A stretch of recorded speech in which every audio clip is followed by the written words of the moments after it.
Game dev is dead, long live game dev. Well, more precisely, the old game dev is dying. If you're making a game right now and don't see what's happening around you, you're already in the danger zone. Not because AI will make GTA tomorrow with one prompt. No, because the very cost of development has started to drop sharply. And that changes absolutely everything. Before, a game was about a team, a programmer, an artist, an animator, a game designer, a technical artist, sound, UI, a producer, and 3 more people who just know why the build won't build again.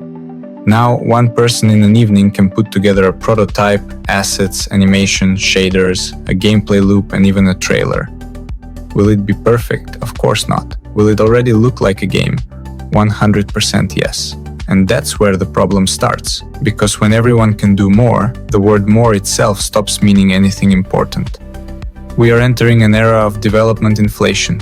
Before, if you made a 3D character, it was an event. But now, it's just Tuesday. Before, if you made a city, cars, UI, basic gameplay, that was several months of work. Now it can be a few days if you know how to properly set up your workflow. And yes, most of it will be garbage. But not all garbage is the same. Someone will generate another Fable slop. Someone will make a game that has an author, taste, and an idea. The difference now is not in who was able to make the assets. The difference is in who understood why they need them.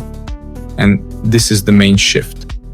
Game dev is no longer just about whether you can make a game technically. Now the question is different. What do you want to say? Why does this game exist? Why should a person spend 10 minutes of their life on it? Because just making a game is no longer enough. Soon the feed will be flooded with games that look okay.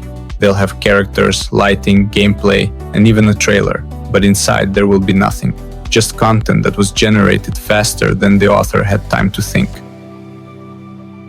Because just making a game is no longer enough. Soon the feed will be flooded with games that look okay. They'll have characters, lighting, gameplay, and even a trailer.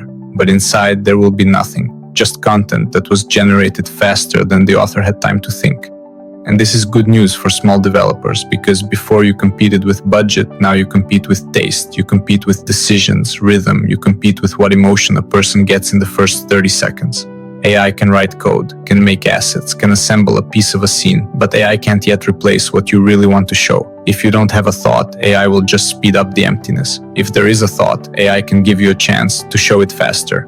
And that's why I say, if you're making a game the classic way right now and aren't teaching new tools at all, you're risking it.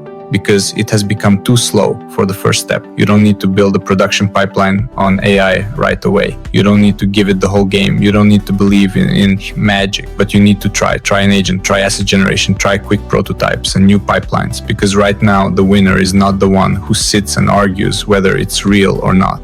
The winner is the one who tests. I constantly fall into this trap myself. I want to make it beautiful, I want to make it right, I want to finish it first, then show it, and in the end I don't show anything. That's the old logic. In the new era, you have to show the process, show a dirty build, show imperfect mechanics, show where AI helped and where it made garbage. Show what actually works and what only looks good on Twitter or another social network. Because now the value is not only in the final game, the value is in the journey, in the choices, in the author. Is game dev dead? Yes and no. The old illusion that just making more content is enough has died. Now the main thing is who you are, what you want to say, why anyone should play this. Everything else has gotten cheaper, only you and your taste are left.